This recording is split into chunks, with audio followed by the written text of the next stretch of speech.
It's Saturday, and you know what that means. We are back here on the Tired Sports Network, Josh and Nick, for Saturday SmackTalk, and it is a special day. Josh just moments ago said it should be deemed a national holiday. Josh, tell them what we got going on today. Oh, today we've got our normal. We've got our WWE run through, Monday Night Raw, Friday Night SmackDown, and Clash at Paris, which goes on today. Tomorrow. Sorry. And today's national holiday starts today. It is the official beginning of college football. We've been without any football for months upon months upon months, which feels like years. And it is back. It is better than ever. And they're kicking it off at noon. Number 1 Texas versus number 3 Ohio State. Penn State squeezed there in the middle at number 2. But we got a lot of big games. And then, of course, some big NFL news. Cowboys making some massive trades last minute right before the season starts. We'll go over that as well. And we'll talk about all the fallout from that major trade that we heard about this week. Absolutely. And before we can get into the fun stuff, because this week the go-home shows for Raw, for SmackDown, they were mid. And we start things off with Raw.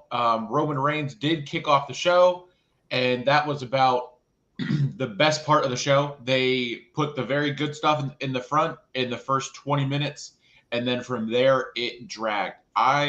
Martina and I, we sat here and we watched it, and we were like an hour and 20 minutes in, and we watched it later in the night. We watched it regular time, so we were able to fast forward through it, and we were at like an hour 47. I was like, this is crazy. It felt like we were sitting there for 3 hours at not even a little bit over halfway through the show.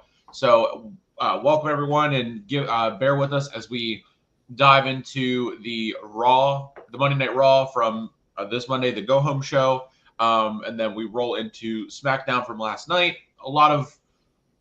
It was good. It was okay. I would say it was better than last week's. And last week I fell asleep and didn't watch it. I solely got all my information from the highlights and the article for the results on WWE.com. We'll go through and get through Raw, SmackDown, and what it means for Clash in Paris. Little news that broke late last night. Or maybe they announced this on the show. I just missed it. The tag titles will be defended at Clash in Paris on Sunday, the Wyatt Six against the Street Profits. They did win the number 1 contendership, but we'll get more to their match here in just a moment. And then, like you said, hammer down on college football. But we start with Raw. Roman and Bronson Reed opened it up and just chatted for about 20 minutes. Then we saw Roman 2 other times throughout the show. It did its job in making it feel like a big deal, kind of similar to Logan Paul and John Cena last night on SmackDown, the face-to-face, the promos, the calling out. Also, I did want to mention that Cody got booed whenever Roman mentioned and started to just mention the thought of him, and Rollins was getting some mega heat. What were your thoughts on the opening segment of Raw? I loved it. I thought it was a great way, since they didn't really build up this feud over weeks upon weeks upon weeks like they normally do, or the typical fashion should be. I think they did enough to build momentum to this match right there in that 20-minute segment. I do think Bronson needs some work on his promos, but I think they set it up very well. I feel like we're going to get a Roman's going to get his shoes back and he's going to beat the bully, but I think it was a good amount of build-up because of the quality of the promo, especially coming from Roman, when he was like, oh, you're right about one thing. You're not going to come up here, but I'm going to go down there. Yeah. And, we had the brawl between Bronson and Roman, and I think, honestly, I'm going to be honest, I think that's probably going to be the best match of Clash at Paris. So, yeah. Very, very well, very likely that it will be. Yes, 1,000%. It did its job, and that's about it. Raw, it felt like a big deal. because it was over there, because it was the go home show, and because they announced that Roman Reigns was kicking off the show, and then it just went downhill from there. Quite honestly, we had Dragon Lee against JD McDonough. Dragon Lee did pick up the win, and Finn. There was more after that with Mysterio and the rest of the Judgment Day. Finn Balor seemingly is still playing both sides, where Pierce did announce that Dominic Mysterio will defend the Intercontinental title against AJ Styles on the Raw after Clash in Paris. Your thoughts on potential Finn kicking Dom out and run off with JD, and where does that leave Roxanne and Raquel? And then when Liv Morgan comes back, my goodness, what else? What is going on in the world of the Judgment Day? I don't see Judgment Day splitting up at all. I think they're going to keep the status quo. Let's be honest. If they were going to break them up, they've had plenty of chances and they haven't. I don't see them breaking them up before Liv Morgan gets back, because everyone wants to see, Roxanne and Liv and the Dom love triangle there. I don't see them breaking them up anytime soon, really. Especially with them losing the titles, I think they're gonna play that up with Roxanne lost the titles when Liv comes back. She'd have never left it or lost the titles, and I don't see them. For some reason, they're going to keep building up this potential separation, and then they're just going to keep them together. Yeah, it's run its course. Honestly, it has run its course with the Judgment Day and teasing it and doing this and doing that. It's really it has done its course, moved and gone through. It's stale. It's overplayed every week now. Finn Balor is seen like smiling or laughing at Dom's expense, and I'm over it. They could break them up. They probably won't, like you said, and that's just where we're at, unfortunately. And Dom is, I can't wait for him to actually break away and do his own thing and be his own star. And if that is with Liv, if that is with Roxanne, whoever it ends up being with. But the whole, I don't know, the Judgment Day thing, it just needs something different. I don't know if it needs Liv Morgan back and Roxanne and Liv to go and have their thing, but the Judgment Day is getting stale. But like you said, they probably are not going to break them up anytime soon. They've had plenty of chances to do it, and they have not done it yet. Kind of like the New Day, which is going into our next match. Kofi Kingston does pick up the win over Penta, and Grayson Waller being involved with the New Day now is getting funnier and funnier every week. And why they keep going back and forth with Penta and kind of lumping him with these comedic relief New Day and Grayson Waller now, where he brought out a petition to get the Pile Driver banned or Mexican Destroyer banned, one of the two banned from WWE or banned again, I guess I should say. And Corey Graves was signing it, and it's great what they're doing, and taking Grayson Waller in, and hopefully soon he can break out to be his own thing. Not much to give on this one, so we'll group Becky calling out Nikki Bella in with this one. Called out her for the announced Women's Intercontinental Championship match happening Sunday. She also referenced Ozzy Osbourne, and then the backlash online was absolutely massive. And it's the promo was great with Nikki and Becky, as it what would be expected. A lot of gifts, a lot of memes out of this one. But we have Becky Lynch against Nikki Bella on the card for Clash in Paris, and it is the final women's match on a PLE on Peacock. And because Stephanie Vaquer had her title match scrapped, she still remains the number one contender. But after Becky and Nikki, what's next and who's next, honestly, for Becky's Intercontinental title? So as far as that segment goes, I loved it. I mean, Becky's great on the mic. I do think she's better on the mic than Nikki Bella. As far as what's next for Becky, it's Bayley. Yeah. It's Bayley. They've been really, obviously Lyra can't. And now that's all assuming that Becky wins at Clash of Paris, right? Yeah. Against Nikki Bella. This is also one of the things I was worried about with them bringing an Intercontinental Championship into the women's division is, now all these greats are going to try and come back because they want to be Intercontinental champions, and they're going to bring them in the storyline so they can win the title and add some lineage to it, even though it's not really adding quality lineage to it if they win. It's just throwing another name on the list of Intercontinental champions in the women's division, right? So as far as what's next, Lyra can't challenge Becky, right? Because of that stipulation. And they've really been building up Bayley to take that next step with the promos where she's hearing voices and she can't figure out who she is. And, I feel like we're going to be getting a heel turn from Bayley pretty quickly, or maybe a psychotic Bayley who's a heel sometimes, good guy, a face some other times. We'll see. They can really, if they do this right, they can really just emphasize Bayley's character and her role in the company as more than just putting over young stars. And they can do something really freaking awesome with this, I think, if they do it right. Yeah, it absolutely, Bayley, with what she's been doing with the vignettes and the voices and the hugger Bayley and the ding dong hello Bayley, maybe a mix of the two, and kind of fights it out. And 1 week is this, 1 week is that. She has the talk show. Will we see the Bayley buddies again? I mean, it's going to be.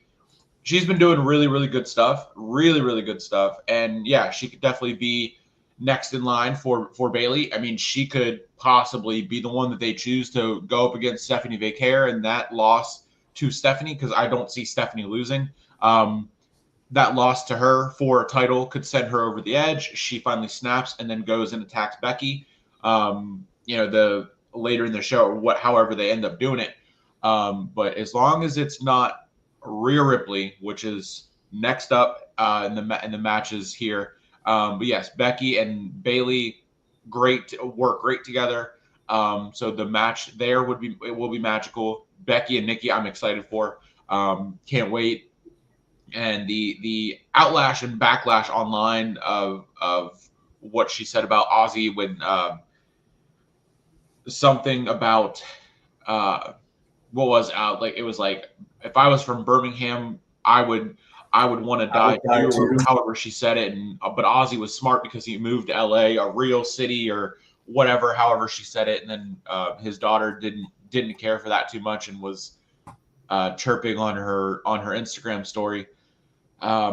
Much like Roxanne and Raquel attacking Rhea after the match and chirping, and of course, doing what they do. Io came out, and the alliance there is being teased and has been teased with backstage segments. And 20 minutes before, Io said that they need to go their separate ways and stay away from each other, because Asuka and Kairi, not a fan of that. And then what do you know? We see them embracing after basically saying, okay, we'll go our separate ways. And then we see Asuka and Kairi in the background. I mean, this one's going on for far too long as well. I mean, it's going back and forth. Rhea's never beaten Io, so now they're going to be buddy-buddy. It's going to lead back to probably one of them having a title and then the other turning on them. I mean, it's Rhea and Damian Priest both are better as heels. I know Rhea gets a massive pop because of the look, but it just the feel there is just off. And Io as a face, I mean, all she does is this. So this whole thing need to speed it up. So let me touch back on, before I go into Rhea and Io, let me touch back on the Becky Lynch thing. So Kelly Osbourne, actually called her a disrespectful dirtbag over what she said about her father, Ozzy, right? Because she said the only good thing to come out of Birmingham died a month ago. Okay. Right? And which just, perfect way to, I think, call me crazy, perfect way to compliment Ozzy, right? Because he's great. He came out of Birmingham. He's a legend. When she said LA was a proper city, so he did the right thing by moving to LA. And then she said, if I was in Birmingham, I'd die too. Kelly Osbourne absolutely hated it. And she got a lot of flack because obviously she doesn't know that it's not really meant by Becky Lynch, but it's just her heel persona that she's got right now. And Becky's absolutely killing it as a heel. Like she kills just about everything else that she does. So I just wanted to touch base on that. That was absolutely the reaction she was going for, and I love that it worked. As far as Rhea and Io, I made a prediction or a hot take last week. Did I not? Rhea, Io, the next tag team champions. I see them. I absolutely see them coming together, and I think this week laid some more seeds to Rhea Ripley and Io Sky becoming a tag team. The next Charlotte Flair and Alexa Bliss, right? Except these guys don't mind calling each other friends. They don't mind using that word, okay? And I think that would be an absolute phenomenal tag team. You've got the powerhouse in Rhea, right? She gets a pop. Io gets a pop. She's the high flyer, the big entertainer, right? And then let's say they become a tag team. Charlotte Flair and Alexa Bliss still have the tag titles. How awesome would that be to have a Charlotte Flair and Alexa Bliss match versus Rhea Ripley and Io Sky for the tag team championships? Phenomenal. That would be, I mean, that the matchup alone is marquee. They could speed that up and do that at WrestlePalooza. That would be big time money on ESPN, which WrestlePalooza we know will be the first PLE on ESPN for WWE. And I'm sure they're going to stack the card as well as they can. And that would be phenomenal. I see exactly how you laid it out, and I love it. And we'll get into the fallout from SmackDown with involving the tag team titles, but Rhea and Io kind of is very a similar style and matchup to Charlotte and Alexa. So I think all four of them would work really well together in the ring, and it would be a magical match. And again, fallout from SmackDown with the tag team champions. They're coming very soon. AJ Styles does defeat Finn Balor after Dom tells him to take care of the AJ Styles problem, and then that's whenever we see Pierce tell Dom that the match is official for the Raw after Clash. He also how did he say? I forget what he said. He made another ball joke about Adam Pearce, and Adam Pearce then quote tweeted it and said, like, blah blah blah says it's official, or however he said it. But again, the Rhea and Io thing I'm just happy she's staying away from the Judgment Day and she's staying away from her singles title. I have no problem with her being the tag team champion. Although I will say, if eventually it does circle back to Liv and Raquel going up for the tag titles, and then we have to see Rhea and Liv and Rhea and Raquel again, I think a lot of people are going to scream, one of them being me.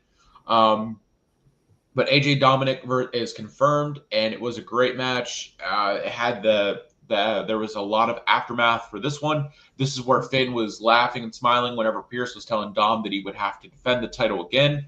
Is this where the turn could happen with Finn ending up costing Dom the title there, and then bringing in AJ to the Judgment Day? I mean, he wears a lot of hats, so AJ Styles in the Judgment Day would not surprise me. It wouldn't be on my bingo card, I would say, but it wouldn't surprise me either. So one quick thought that popped up when we were talking about, Rhea and Io and Charlotte and Alexa Bliss. There's also another tag team in there, right? So you got Io, you got Kairi Sane, you got Asuka, right? The Kabuki Warriors. You got Roxanne, you got Raquel. Who's to say they don't somehow set up a 4-way tag team match for the tag team championships between Raquel and Roxanne, right? Because we've already established they're probably not breaking up Judgment Day. Then you've got the Kabuki Warriors, who are upset at Io Sky becoming a tag team partner with Rhea. And then, of course, you've got the other two tag teams we've already mentioned that they just did a fatal 4-way tag team title match at the last PLE, right, for the men. Who's to say they won't do that for the women? You've got 4 solid tag teams that all would be within the storyline. It wouldn't be like just throwing some random tag team in there. Yep. Everyone's kind of got a tie to each other and tie to the storyline, so it would make sense. And you would have absolute all-stars in this match in a fatal 4-way tag team title match. I think it would be phenomenal. I would love to see it. WWE, if you need more ideas, come get me. I got you. I think that would be the ultimate. I don't know if it'll happen, but I think it's very much in the realm of possibilities that they go that route with the tag team with Rhea and Io. As for AJ Styles and Dominic Mysterio, again, great match. I think Dom retains. I think Finn kind of helps him win. He's trying to not help him win, but he ends up accidentally helping him win. Or El Grande Americano comes out and helps him win. And then because let's not forget he's helped him win. He's helped him with the plate and the mask, and I definitely see Dom retaining. I think it's going to be a great match. I think they're really just trying to build Dom up, right? Yeah. And so what's the best way to do it? Have AJ Styles put him over. And if AJ Styles loses this time, I think, that kind of ends the feud between AJ and Dom, as long as Dom wins clean. I don't think he'll win clean, but, because it's Judgment Day. It's Dom. It's El Grande Americano. It's Finn Balor.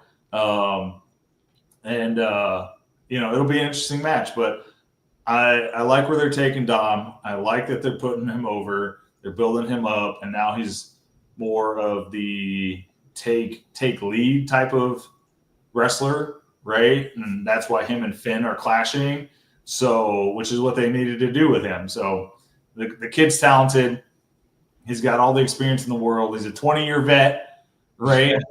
And the greatest Mysterio of all time. So let's see where they take it. I love this match. I'm super excited for it, and we'll see how it goes. The 20-year vet at 28 years old is hilarious. It's still hilarious to this day.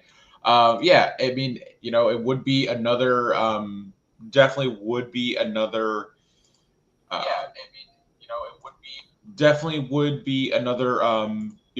dirty win, and like you said, El Grande Americano, Ludwig Kaiser, Chad Gable, whichever one that whoever it is, be showing up and then making Finn mad, and then they Finn or El Grande Americano, is gonna go in to save, or he stops Finn, and then Dom sees that, and then kind of puts more tension on the Judgment Day, and then Dom still has to figure out AJ Styles because he didn't beat him clean. And then Pierce does this match again because we know how they love to run matches back. So, but yes, building up Dom with AJ Styles again, beating him again, and then moving on would be great. And I mean, whatever helps Dom more. I don't think he should lose the title anytime soon. Should retain again and just start to defend it more. Honestly, he. Like you said, 20-year vet at 28 years old. Not many people can say that.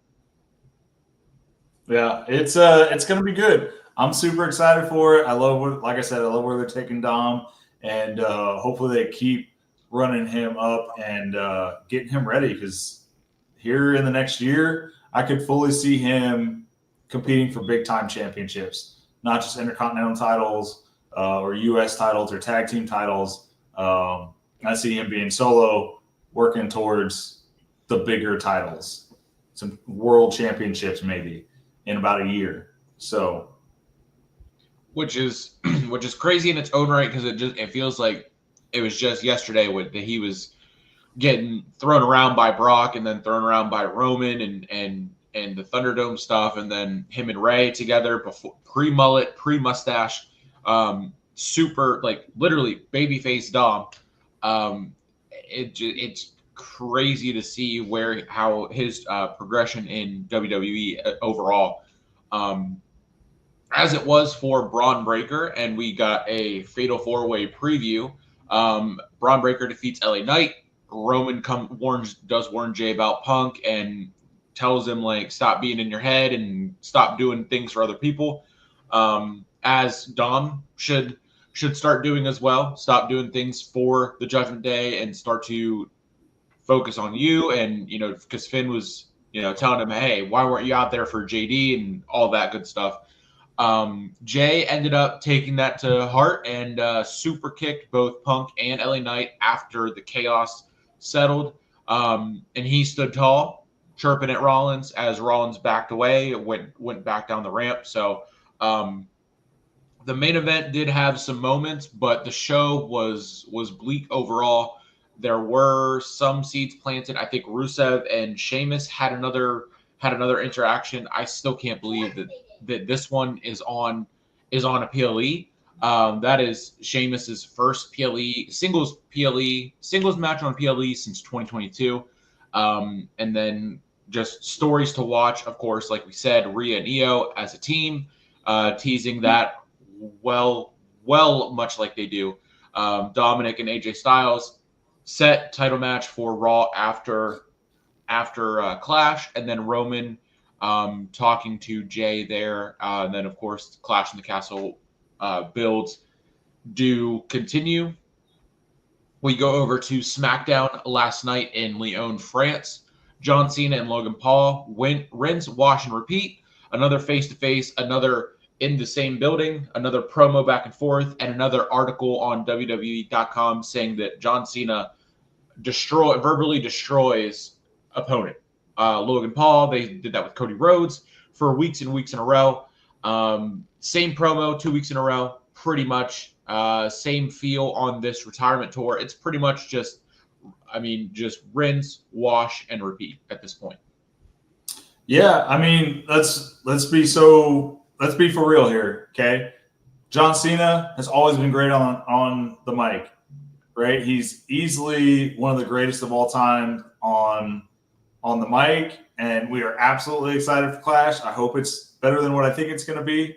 But yeah, I mean, Cena roasted Logan Paul. It's a YouTube influencer versus the greatest of all time. Never seen 17-time world champ, right? And or WWE champ. Awesome on the mic. One of the few that has gone toe-to-toe with people like The Rock, who's great at improvising on the mic, right? One of the greatest of all time on the mic. And so he absolutely cooked him, right? Stick a fork in him. He's cooked. And the big part that I love is they brought that kid back from Brussels. Remember the one with the red hat and everything? And he cooked that little kid, and when he was a bad guy, and everyone was like, "Oh man, he's really, that's rough." And they brought that kid back, and you got to meet John Cena, and it's great for coming back from being a heel. And I think personally, this is just going to make Logan better. Him getting cooked over and over and over again. He's learning from the best.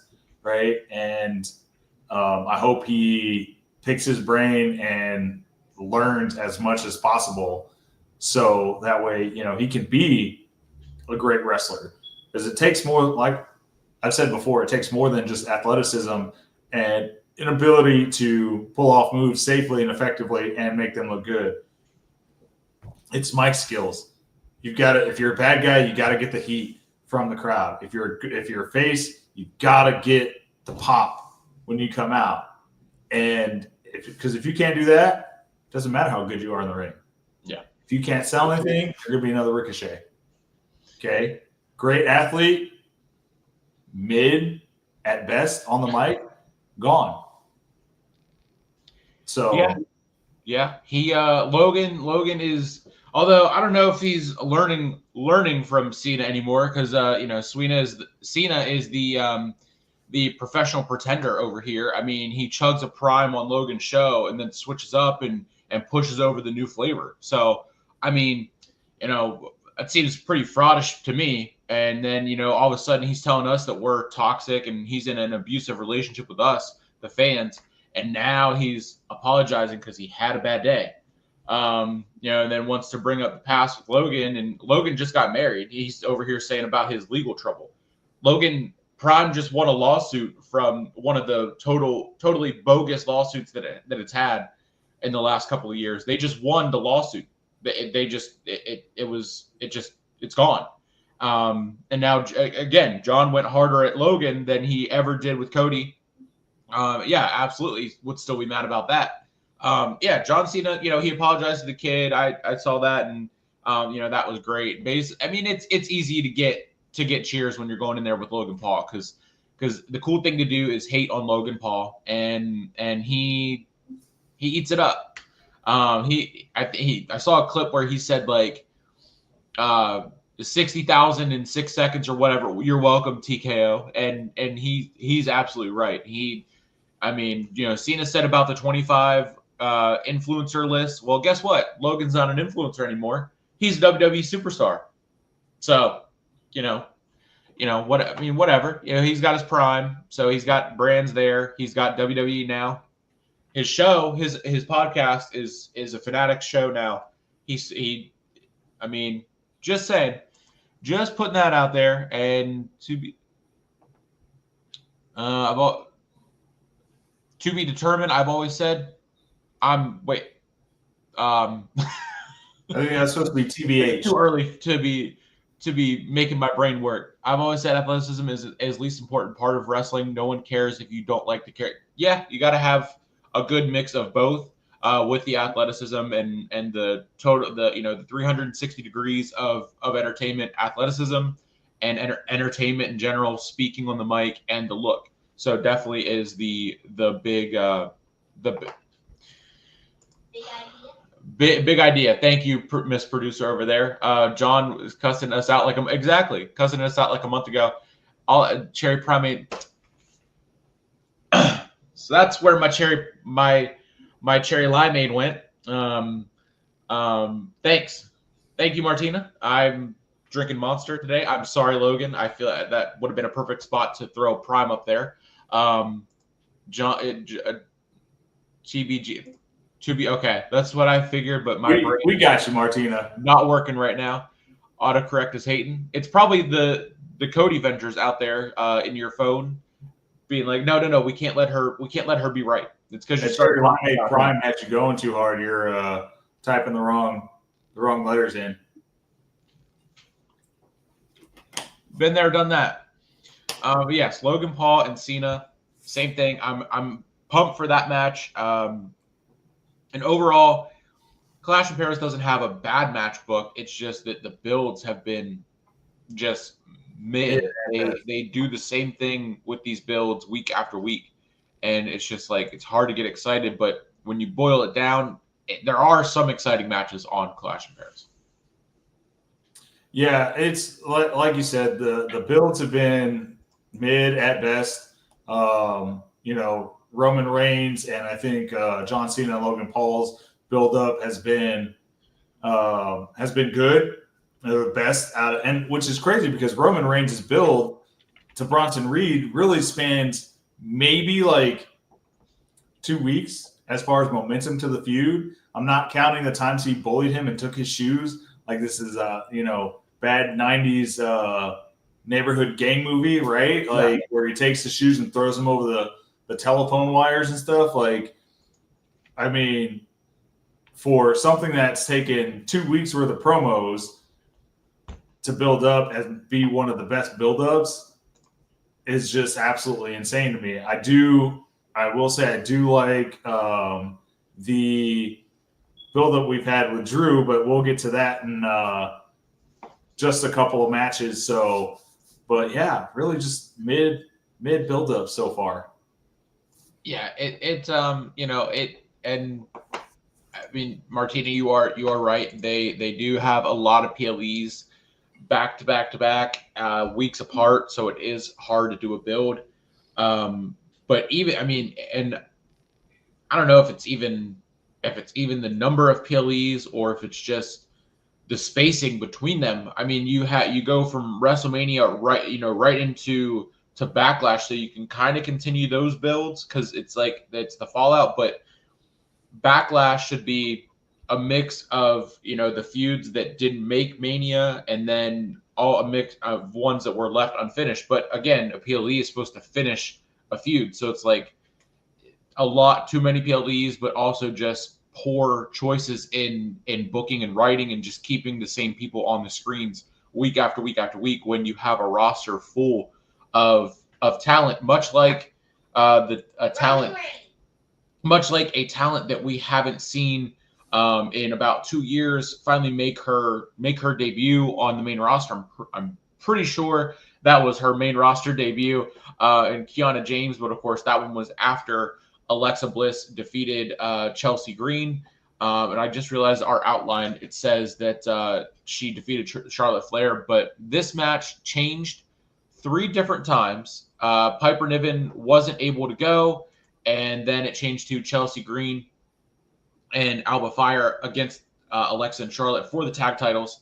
And then before the match started, they came out and attacked Charlotte, causing her to be unable to compete. So then it was Alexa and Chelsea, and Alexa does pick up the win. They lose the tag title opportunity, and this is the fallout that I was referring to from there. So your fatal 4-way for the tag titles idea, Chelsea and Alba, or Chelsea and Piper, Charlotte and Alexa, Rhea and Io, and then throw in one other tag team that they love to just make on a whim. I wouldn't be shocked if it was B-Fab and Michin again, even though they're now on doing their own thing after like a month and a half of being a team. So Alexa gets the win there over Chelsea, and that we don't know. Charlotte did come back out, but we don't know what the status of her niece, and that's what she was grabbing whenever she was taken back and then came out limping. Don't know if that was for show to kind of push and push them up, or I was confused on this one. Yeah, it's one of those. Last week they had Charlotte by herself. This week they had Alexa Bliss by herself. But Alexa didn't come out last week to help Charlotte. Charlotte came out to help Alexa Bliss, right? So very interesting move there, that maybe one of them is more of a friend than the other, right? It's you got to look at the detail work, right? In WWE, they focus on long-term storytelling. They're not here to tell a story as it comes up week to week. They're here for 3 months, 6 months, 10 months, a year from now, right? And, we know Charlotte and Alexa aren't going to be forever, right? No tag team is ever really forever, with the exception of the New Day, but even then, they've had their solo runs while they've been tag teams. So there's always an exception, but for the most part, we know Charlotte and Alexa aren't going to be forever. And I just think it's maybe something to note. I don't think it's going to be a big deal in the immediate future, but something to note. Alexa didn't come out last week to help Charlotte. Charlotte came out to help Alexa this week. Sorry. And so just something to keep in mind. We talked also a little bit about this last week about Piper Niven. I'm ready for Piper Niven to leave. Solo Piper Niven. Ready for her to go on her own run, her own single. It's time for her to be in the singles picture, and it's time for Chelsea Green to take on Alba Fire, right? And then, of course, we get in the breakup, right? Because they've been together for 2 years now.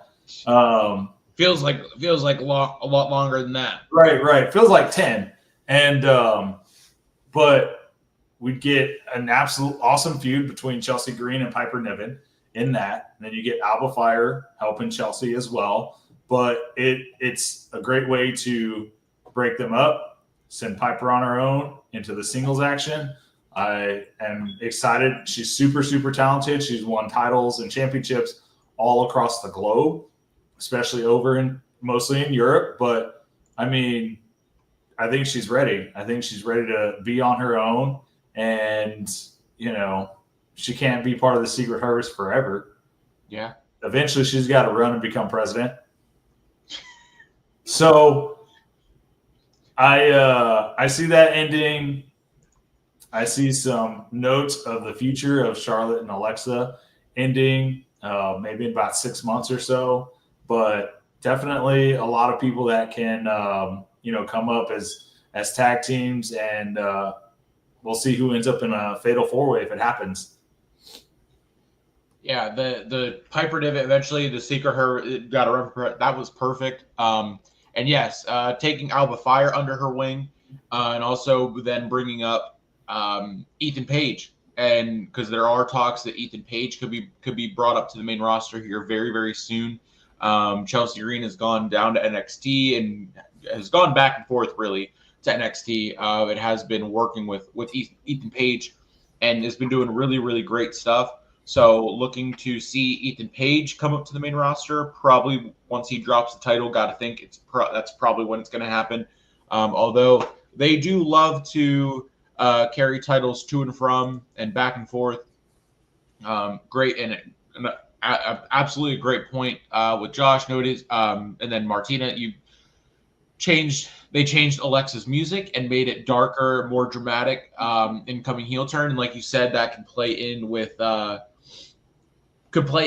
Charlotte coming out to save Alexa or help Alexa afterwards, and Alexa not showing up last week for Charlotte. So could play into that and really pushing Charlotte into the baby face and staying face and giving her something different where she's a face, she's cheered, and then Alexa, great as a heel, great as, either way. These two, it's very interesting. And yes, the tag titles the women's tag titles are cursed. There's definitely been a lot of evidence pointing in that direction, but I think right now that we got a steady tag team, and the tag team division can morph into something that's even better than what it is right now. And then given any, hopefully no injuries, take that and switch it up. But yeah, Piper Niven as a singles run, I see what you mean. Maybe that's what they're finally doing. And I mean, definitely keeping us on our toes to tune back in and watch next week. I do want to make a note. I am A-okay with Alexa Bliss having a heel turn. Do not put her in the Wyatt 6. Do not have her turn heel and stick her with the Wyatt 6 to help the Wyatt 6. She is great on her own. She's made some good tributes weekly to Bray Wyatt. They were super close. I get it. Keep her out of the Wyatt 6. A heel Alexa Bliss by herself, perfectly fine. Do not try to revive the Wyatt 6 by bringing down Alexa Bliss. That's all I have to say on that. Continue on. Yeah, that's pretty much sums it up. You know that they will.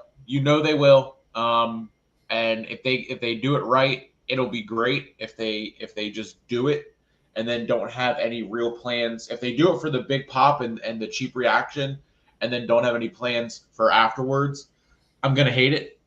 just because they really should be doing everything they can to do everything right for Bray Wyatt and his legacy and the Wyatt Six. And yeah, they have the tag titles right now, but who says that they don't lose them on Sunday against the Street Profits, and then flip? The titles continue to flip flop back and forth.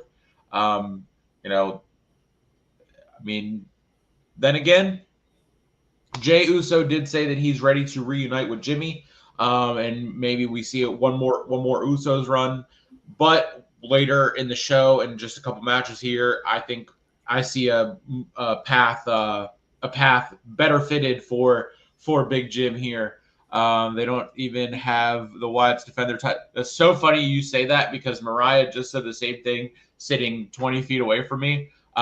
They are defending the titles Sunday, tomorrow, at Clash in Paris. So that was announced way after the show. I just saw that on at WWE.com this morning, or from the Twitter.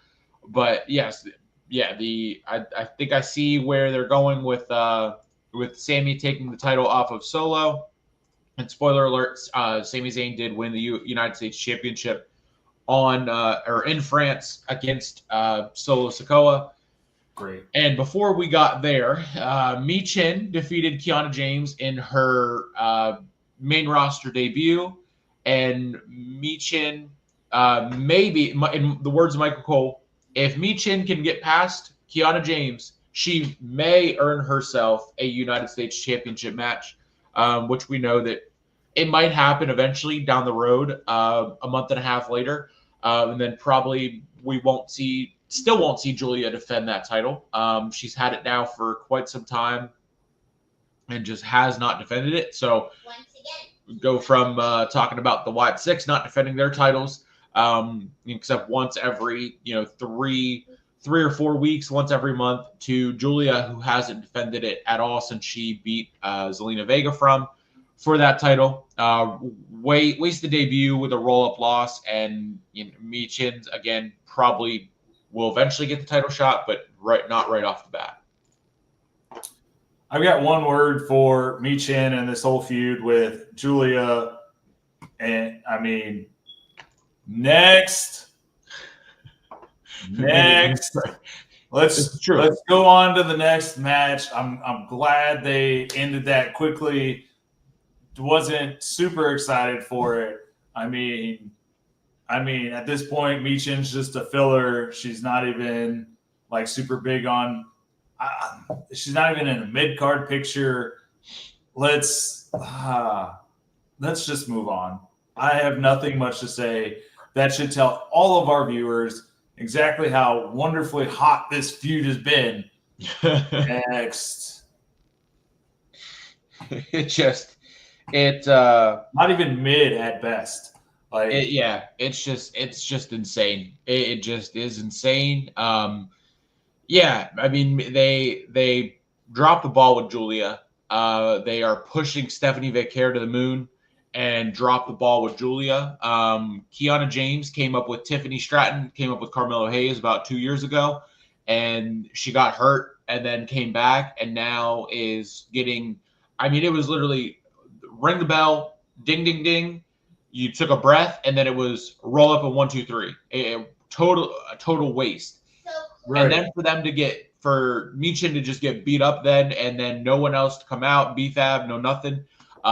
It's insane. And I know Michin was being pushed whenever they were crowning the first United States champion, but I don't get it. I don't get the hype for her. And right now, Kiana James got squashed, and Julia doesn't defend the title. So the women's mid card on SmackDown over there is looking pretty bleak.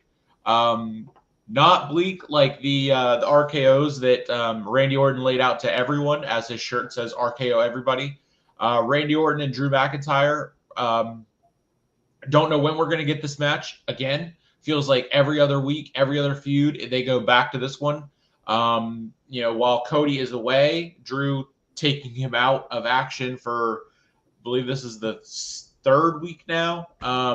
We now know that he was out because they had another baby. So Drew definitely exposed Cody's agenda and, doing the Drew things of playing the victim, but making it seem like everyone else is in the wrong, and explaining that to Randy and telling him that Cody was just using the information whenever he would check in on him after he was recovering in a surgery to eventually use it against him, that Cody doesn't have any friends, he's a liar, blah, blah, blah. And the tension built, but then the chaos just went away, and they're not going to add this one to Clash in Paris, but they're using it to still build to Drew and Cody at WrestlePalooza. So what's Randy gonna do while Drew gets his title shot? Well, one thing we got to remember, right, is this is Nick Aldis' show. The man regularly does not have a main event plan until the beginning of the show. I'm going to be honest. I wouldn't be surprised if Nick Aldis puts this match together at Clash at Paris. Who's to say Randy Orton doesn't come out, call out Drew, and then Nick Aldis is like, you know what? Let's do it. The man doesn't know how to plan a show. He regularly doesn't have a main event. We talked about how annoying it is last week. Okay. Yep. I'm not ruling this match out until the end of Clash at Paris. They're sitting down there somewhere going, write that down, write that down, write that down. Right. Again, WWE, if you need me, I promise I can make a main event before the night of the show.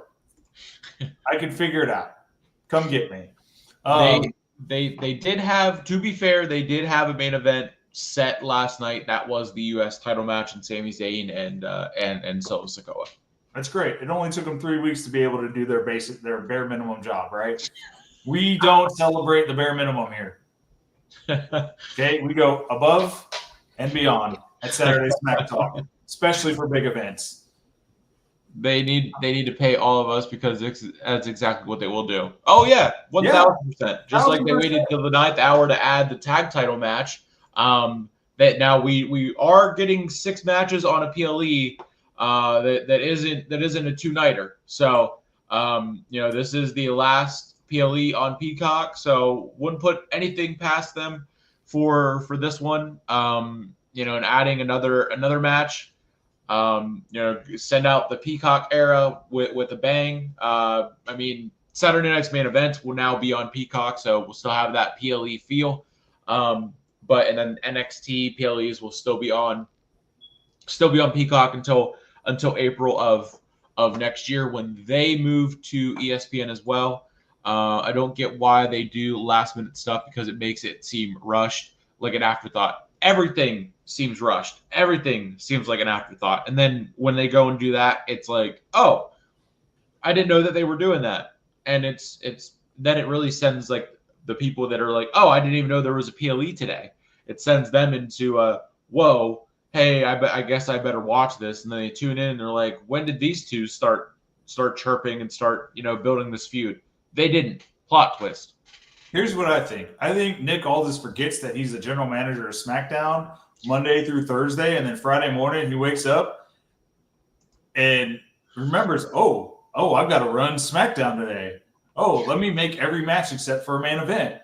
I mean, Nick Aldis, just either do the bare minimum of your job or give it all back up to Adam Pearce, who clearly is more organized and can figure this out and has been figuring out. Ran both programs for the longest time. Like, let's do something before the show starts. Yeah, please. Yeah, they do their little announcement videos and they run through the breakdown, but they really do more times than not. We are getting into the show and then like an hour in. And breaking, this is our main event for the night. Thanks, Michael Cole. We did not see this one coming. And right. Adam Pearce he gets a lot of hate for being late to come out whenever and bring security out or send a ref out or whatever he does. But Nick Aldis, what does he even do? the SmackDown from top to bottom, leadership to talent is levels below what Raw is with Adam Pearce at the helm of the flagship show. Now, to go back to Randy Orton versus Drew McIntyre, I did get a little bit off topic just because Nick Aldis upsets me every single week, right? Drew McIntyre, Randy Orton, great promos. Great promos. You've got Randy Orton, who's just an absolute legend. Ironic because he's a legend killer. Drew McIntyre, who's the greatest gaslighter of all time and narcissist, okay? Like, I know better, and this man still gaslights me. And I know better. I know that's what he's doing. I say it in my head as he's doing it. And then I still believe him sometimes. I mean, they're two powerhouses. Would be an absolute great match. The promos are always some of the best promos there are in wrestling today. I mean, I can't wait for this match to happen. Like I said, I don't expect it until Clash of Paris is over. I'm still going to think that it could happen because it could. Because Nick Aldis can't do his job, and I hope he forgets to do his job and makes it happen last minute. So it is. It really is WrestleMania main event level. But I don't think they're going to drag. They're not going to drag this feud all the way to WrestleMania. I think they needed to add it to Clash in Paris last minute in typical SmackDown fashion. They could add it last minute. They could also swerve us completely and do a triple threat at WrestlePalooza, Cody, Randy, and Drew, and then find a fourth to throw in there and make it a fatal four-way. Since Raw is doing a fatal four-way this month, they'll probably do a triple threat or a fatal four-way next month for WrestlePalooza. But yes, I mean, like you said about Drew gaslighting, for sure, definitely is one of the best gaslighters, and the more and more he actually goes in on Cody, and someone that's that is worth it to go in on. It absolutely is showing that that is what he's doing. And yeah, remember when they did what they did with Bayley is a great point, great point. And hopefully that stems from what she's doing right now with the back and forth of the good Bayley and the ding dong hello. And I mean, we get something magical with her, and she does get a WrestleMania moment, which I know that's a while away now, but not really because we're almost in September. So, yeah, Randy and Drew could happen anywhere, but I just don't know why they shoehorn Randy into this feud when Drew told us 2 weeks ago or last week that it's inevitable that Cody will have to face him for the title whenever he chooses to come back. You know, because we want a champion that actually shows up to work. It's fine to say when Roman has the title, but when Cody has it, oh no, it's okay. Let him go do his thing. He's got movies to film. He's got babies to have. He's got podcasts to do that nobody watches. He's got to go and let everyone know that his dad is Dusty Rhodes, and that he's got to show off his tattoo and gas up that tour bus with Pharaoh on the side. It's ridiculous with where SmackDown was with Roman at the helm and holding the title to where it's at now with Cody Rhodes holding the title once again. Well, and I think a big part of that is they didn't they finished the feud with Cena and Cody Rhodes, but they didn't really open it up to any future storylines with Cody. So I think the big part is because Cody Rhodes loves a John Cena schedule, right? He's said it, he's done it. Other wrestlers have said he's done it, and he's one of the hardest working guys in the locker room, in the company. But I just don't know where they haven't led us to believe what the next storyline is for Cody. Cody won, he left, and then they immediately went to Brock and John Cena. Yeah. And don't be surprised if we get a Brock return again this week, tomorrow at Clash of Paris. Maybe Logan Paul gets a win over John Cena. Why? Because of Brock Lesnar. Brock Lesnar. I see where I see where the train is going. I don't think Brock is coming out to help anybody. From what I've been seeing, it's going to be very much he's going to be booked in the classic dominant beast incarnate and just showing up, wrecking everyone and leaving, getting paid and leaving. Roman should have added that to that t-shirt as well. Show up, wreck everyone, get paid, and leave. Brock is advertised for the September 12th and September 19th episodes of SmackDown.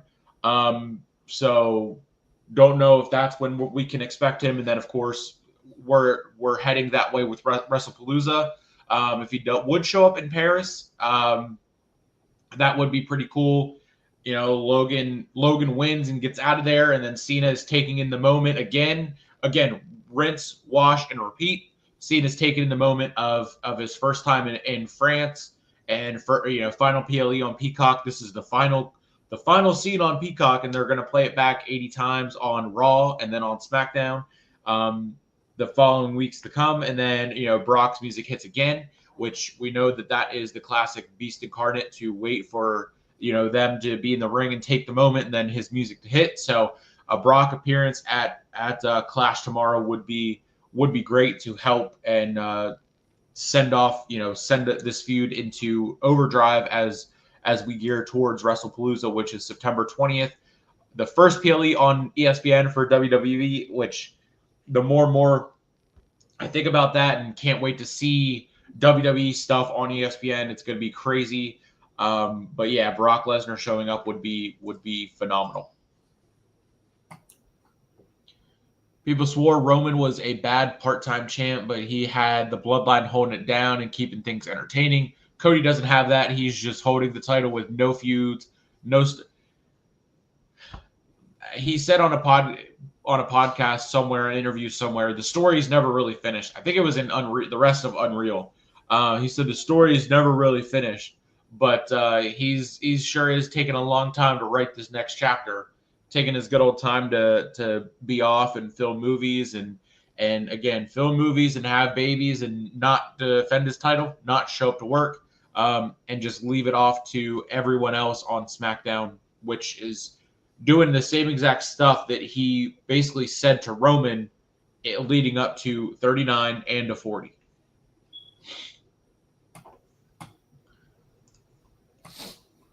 Go into the Street Profits defeating Melo Dome Miz. This was deemed a #1 contenders match. Profits win, and they will have that tag match tomorrow night at Clash in Paris. Interesting thing, Bo Dallas was seen throughout the show just as Bo Dallas, not as Uncle Howdy. But the Wyatt Six will take on the Street Profits tomorrow at Clash in Paris. And then that rolls us into the main event where Sammy does defeat Solo Sikoa and win the United States Championship. And he now needs a world title to become a Grand Slam champion.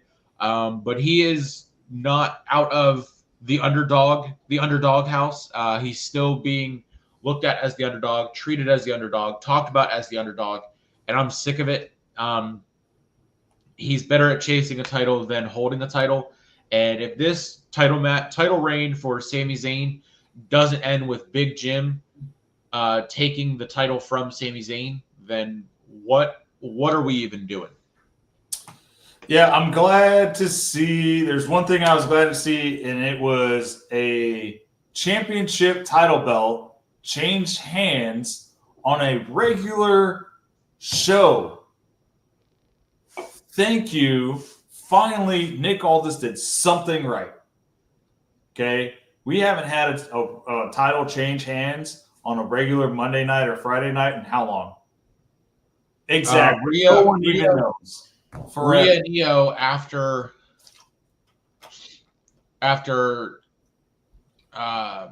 King and Queen of the Ring.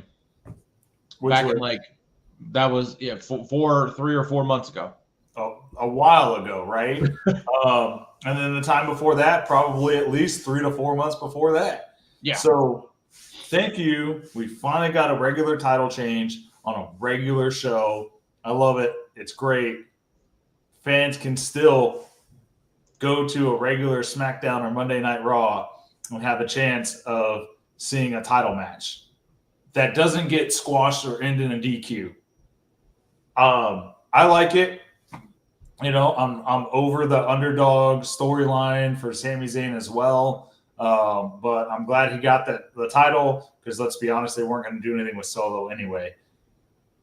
Right? Solo has the bloodline. It's been mediocre, even with the massive size and skill of everyone that he has. It's mediocre. Solo's kind of like it's not even Temu bloodline anymore. They're just there kind of deal. So I'm glad they took the title off Solo. There really isn't a storyline that can take him. Sami Zayn, they can take him a lot of different places. I would love for them to take them into the realm of being a heel. Make him a bad guy. Make him a bad guy. I'm sick and tired of the underdog, babyface, Sami Zayn that fights to win everything that he has.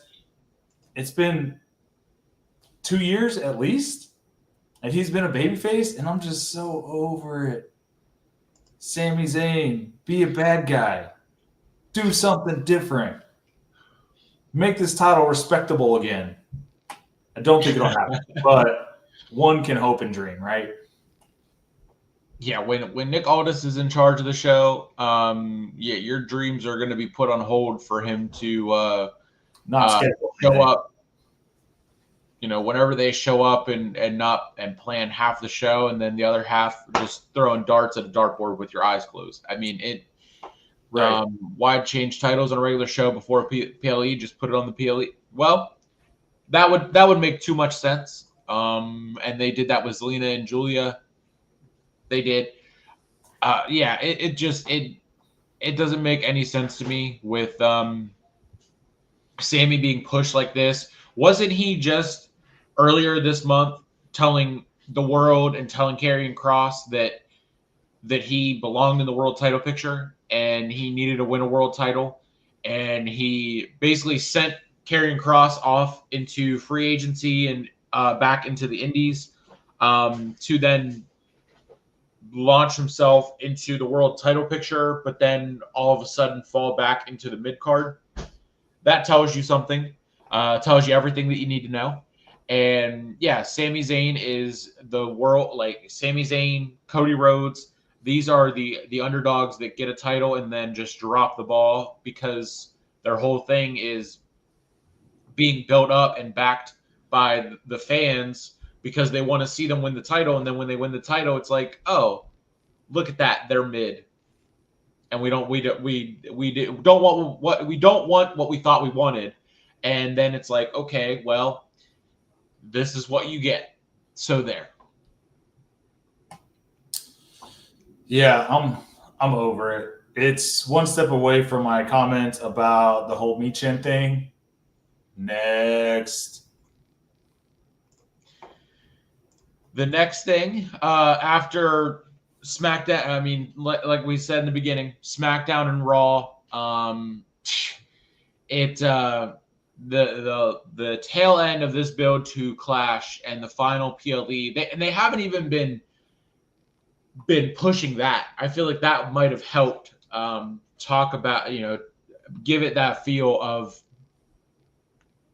the final PLE on Peacock and this and that and whatever. But the lackluster, it's lacking direction and star power. SmackDown needs that feel of Roman 13-16 back, and that's the bottom line because Roman Reigns said so.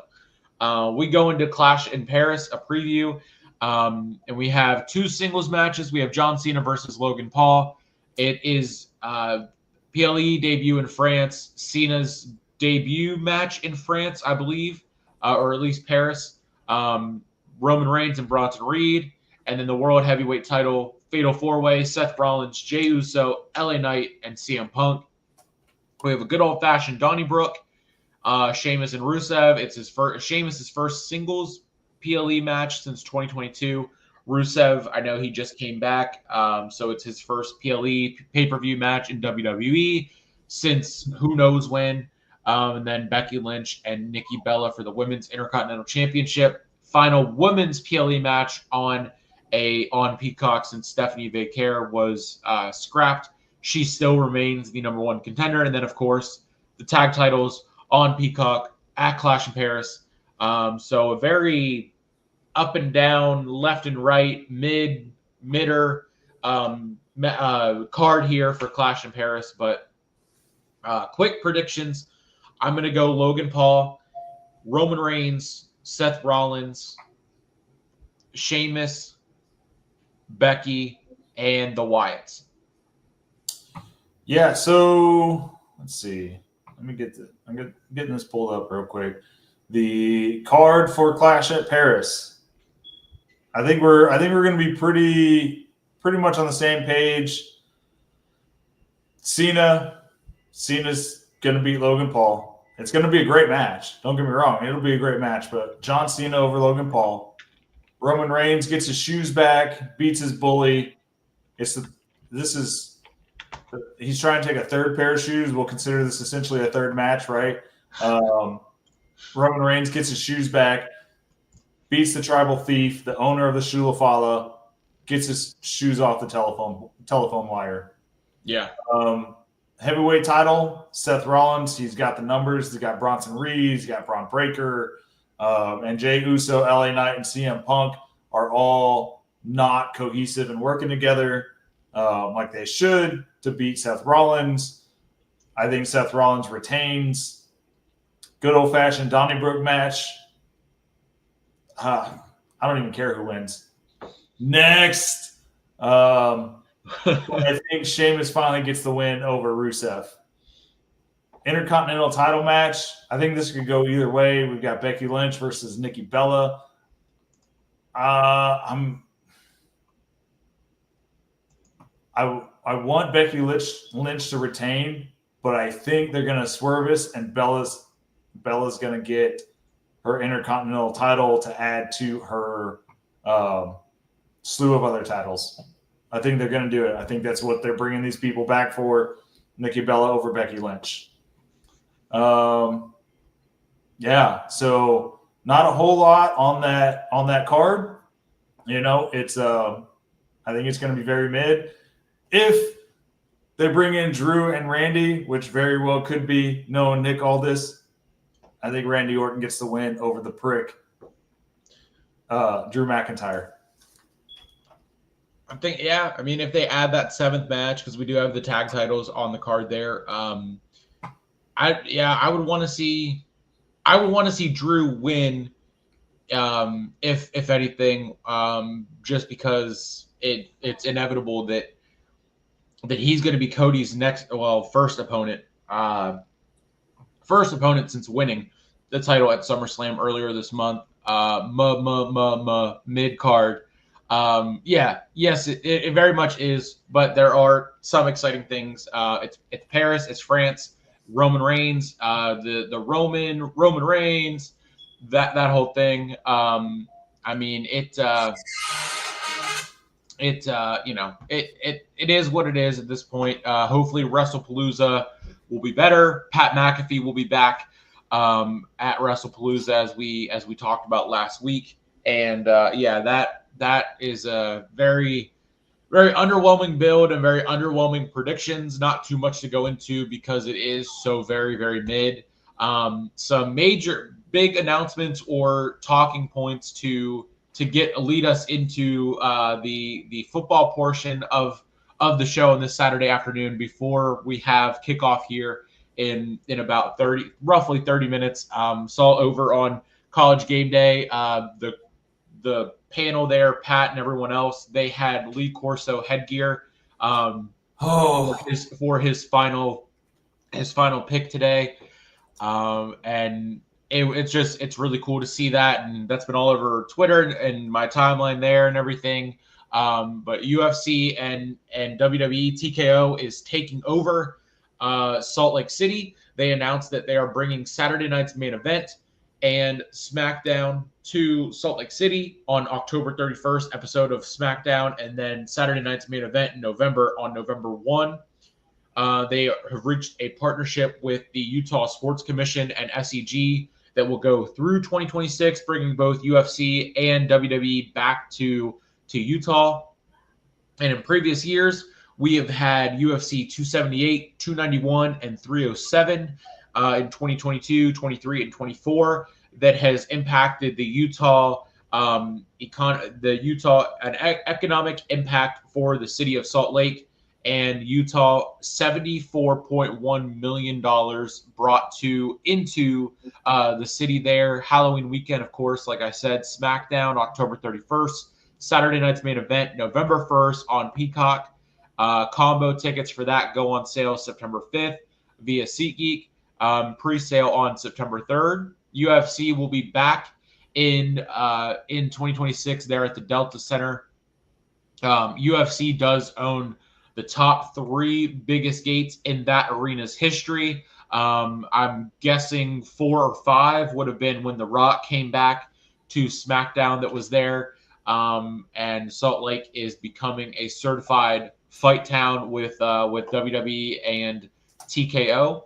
So your thoughts on running back to Salt Lake City and Saturday night's main event, along with a special Halloween edition of Friday Night SmackDown?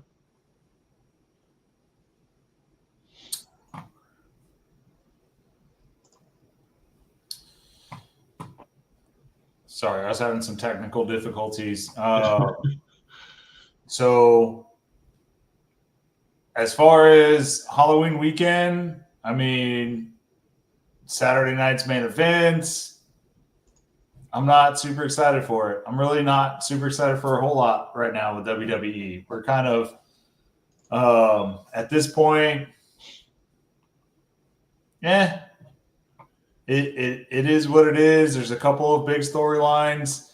I think they're just trying to get through to Survivor Series is what I think they're just trying to do right now. So, and they're trying to compete with, well, not trying to compete. They're trying to make it hard for AEW to compete with them right now, as far as the overall feel I'm getting from WWE. So, it is what it is. We'll see how it goes. Like Martina said, they've got so many PLEs coming up. It's hard to really build anything. And yes, they do need Pat. They do need Pat back. Unfortunately, we won't be getting him because of College Game Day. Obviously, that's his gig. Where the WWE is a side chick, if you will, right? So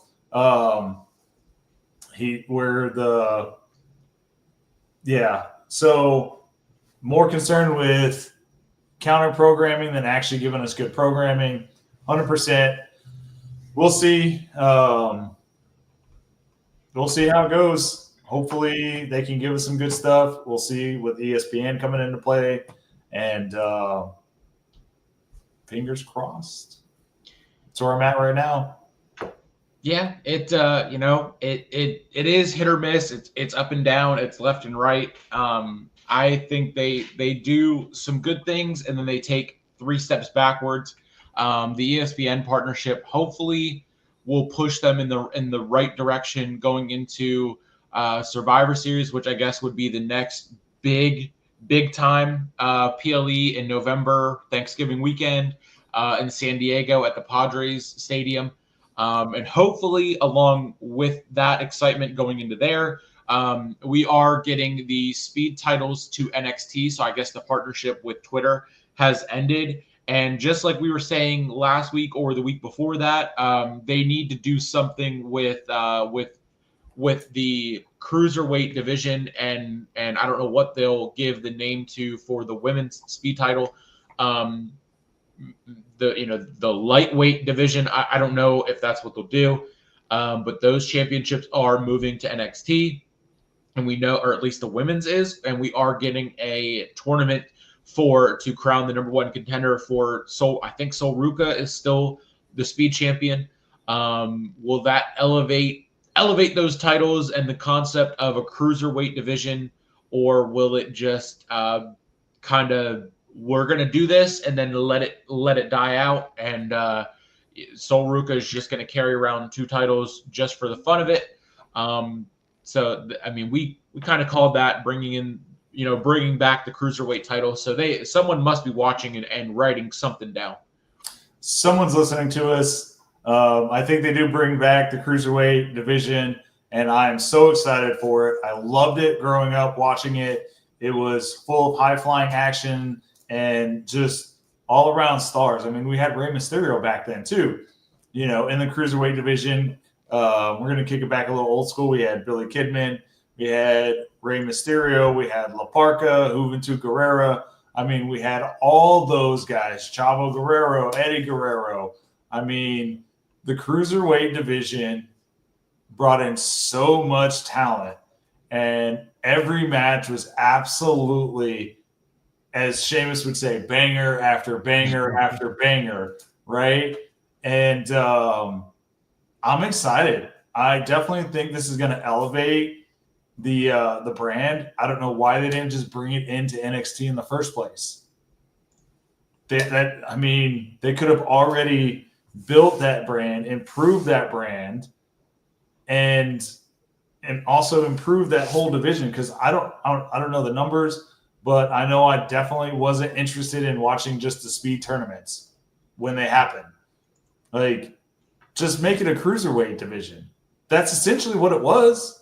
It was a cruiserweight division called the Speed Tournament, the Speed Championship.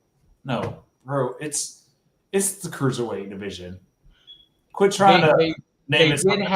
They did have the big guys like Braun Breaker's not a cruiserweight.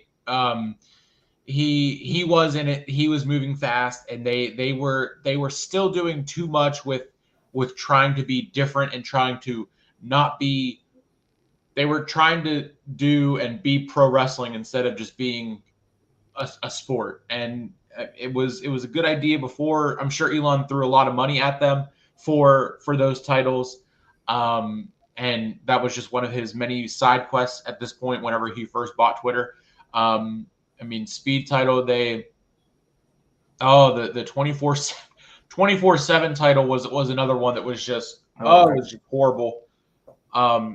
And I hope that's what they do. I really do, and we can get some normalcy. And yes, this is essentially what they were, but the concept was new. It was interesting, but they did it on Wednesdays and Fridays at 12 o'clock at noon.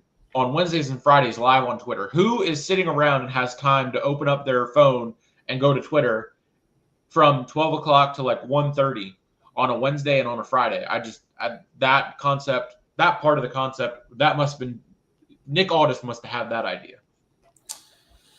I would say Nick Aldis had that idea, but it was actually planned ahead. So I'm going to say Adam Pearce probably came up with that idea. It wasn't done at, it starts at 12. So that means Nick Aldis would have had to do it at 11:45. And there'd be no promotional information for it prior to. So clearly an Adam Pearce thing, but bad timing. People work, man. People are working or they're on their lunch break at 12 to 1:30, and really lunch breaks aren't even that long. So I'm not wasting it on the Speed Championship. Just bring a cruiserweight division into WWE and be done with it. Exactly. We have plenty of talent. They're loaded up. They're stacked. Just do it already. Let's make it happen. Add a title. You just added 2 women's titles. Why not add a cruiserweight division? And this point right here, the Speed Champs never carried them on TV. They didn't barely even mention them.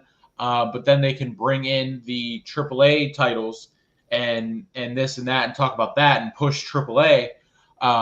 Nothing says this title is unimportant than not letting the champ carry it on TV. Yeah, Candice LeRae wasn't able to to carry it. She was champ for a while. I think El Grande Americano is still the speed champ on the men's side. So with Chad Gable's El Grande Americano, but we know that he's hurt. So I don't know if Ludwig Kaiser takes it via osmosis. I don't know if he automatically gets it. But I don't know if they're bringing the men's speed title to NXT as well.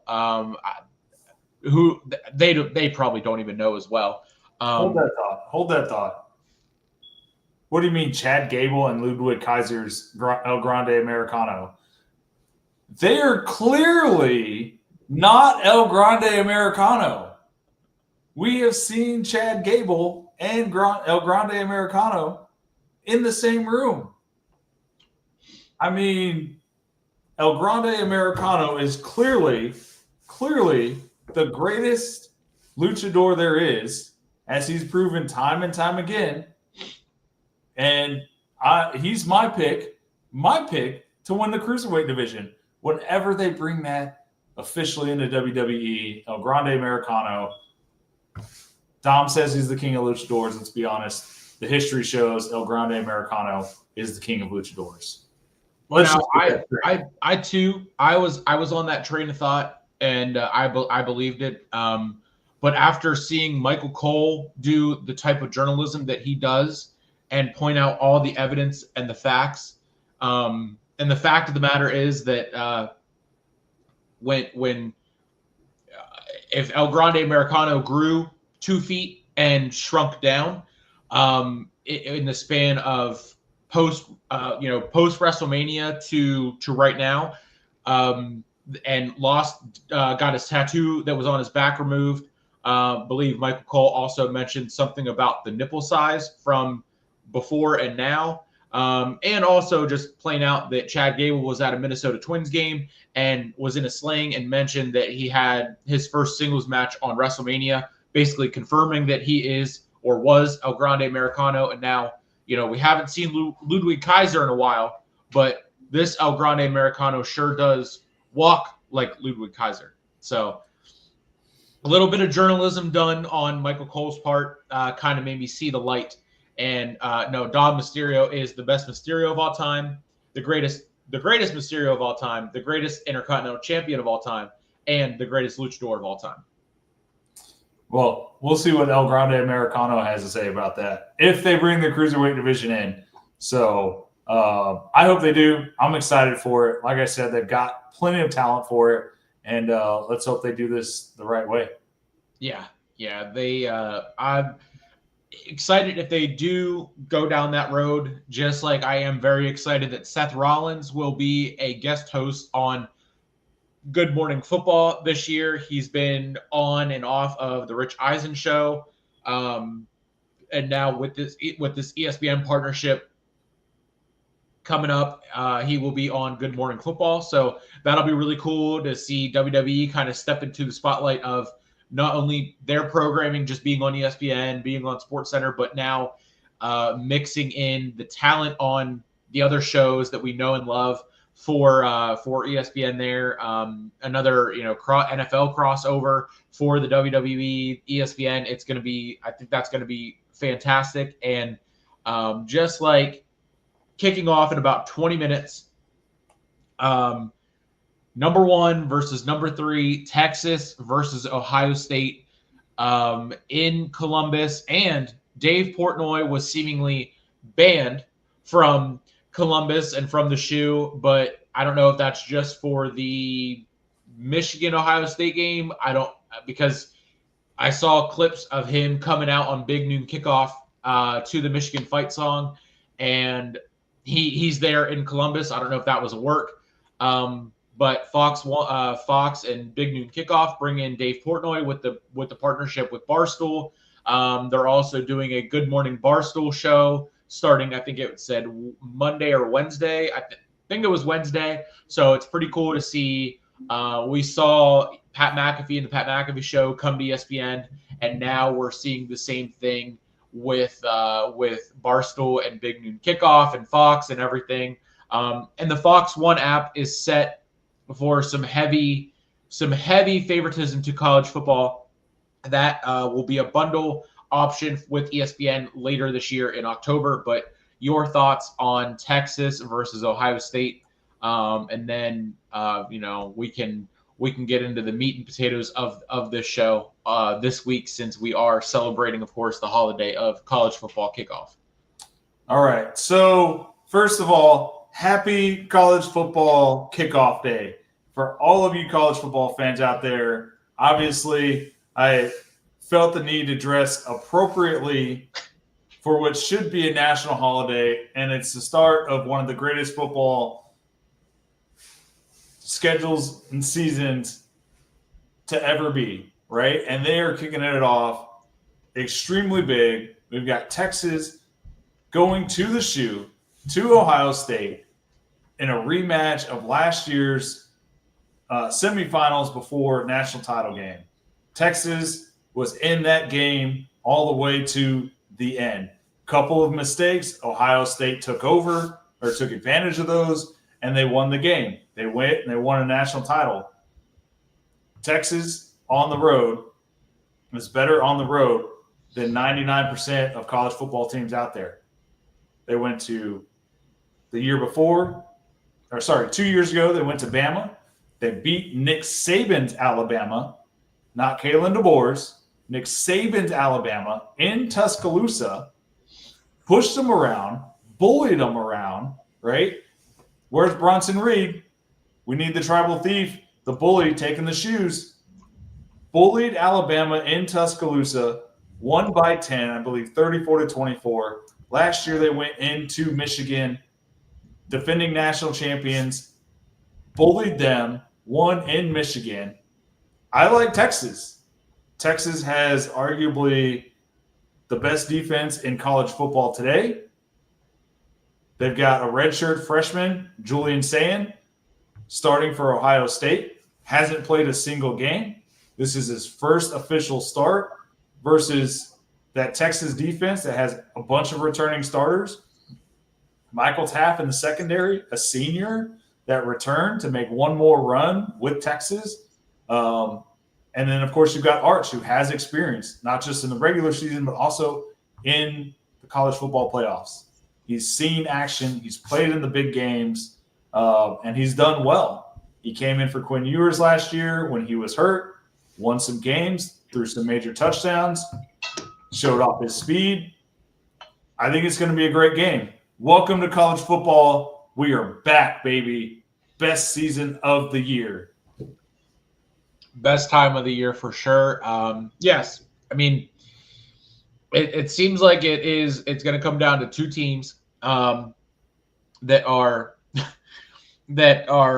it's national championship or bust, and that is Texas and that is Penn State. I was doing a little bit of research and looking into what Penn State has right now, and they filled the holes at wide receiver for Drew Aller. Third year starter Drew Aller, third year starter for 5-star quarterback Drew Aller. And we got very, very close, and this could be the most anticipated season for Penn State in a very, very, very long time. And I want to go back before I deep dive into Penn State, go back to the NFL a little bit. Martino, what is Seth's connection to football? He's just a big Bears fan, and the Bears suck. So he's from Iowa. Iowa doesn't have much, so he's a Bears fan, and he just loves. He's just a big football fan, and is very vocal about it, and just gets the opportunity to do the Rich Eisen show and knows football. He did play in high school, I believe, and then just chose to. He played a lot of sports and just. Then always just wanted to be a wrestler, so he just did the indies as well. To your second comment, as opposed to Roman, Braun Breaker, the Usos, who actually played football, I believe Rollins did play football as well, just at up until the high school level. But that is kind of his connection with football, and why he's going to be on Good Morning Football and No. You're looking for. You're looking for We Are. Okay. That's what you're looking for. I mean, I'm hooking the horns today because Ohio State, blech, we don't like them. But yes, it is the most wonderful time of the year. And yes, Penn State. Um, Penn State, I'm very excited, and my sources have confirmed that they are rowdy in State College right now. They started at 8 a.m. and blasting Metallica. They started at 8 a.m. getting ready. The tailgates started at 9 a.m. and Beaver Stadium is ready to go. They're ready to rock. They've added seats. The energy is going to be there. And I'm very, very excited for Penn State. I know they kick off at 3:30 today against Nevada, and their schedule is lining up to be good. And they filled the holes at wide receiver. They have great both both sides of the ball coordinators, and Drew Aller is going to do Drew Aller things, and I have very high hopes for Penn State this year, and what better way to end that than Texas and Penn State in the national championship, with Penn State taking it home, bringing it on home to Happy Valley. Oh, man. I guess this is a good thing. This is called Saturday SmackTalk, because I'm about to lay down some Smack Talk, okay? Okay, Rocky. Roll Tide. Alabama's going to have a few losses this year, okay? I think to be fair, she doesn't know what she's saying. We haven't gotten to the college football chapter of Football 101. We've been hitting on NFL, but I'll get there. And yeah, I'm being serious. I've actually made her a notebook of basically breaking down everything she needs to know on the NFL. So we haven't gotten to college football. So the Roll Tide, I think that's just what she hears. I did explain the "We Are Penn State" chant to her. So yeah, we haven't gotten to that part, but continue with laying down the Smack Talk. Yeah. So Alabama is Roll Tide. The Tide will be getting rolled a couple of times this year. I do think they'll make the top 12. But ultimately, the team to watch this year is Texas. And while I love the preseason AP poll spot of number 1, along with that comes a ton of pressure, especially with Ohio State defending national champs who have Caleb Downs at safety, one of the best defensive players in the nation. They've got Jeremiah Smith at wide receiver, looking to make a big comeback this year after last year's game against Texas, where he had 1 catch for 3 yards the entire game. He had as many receptions as he had tackles in that game.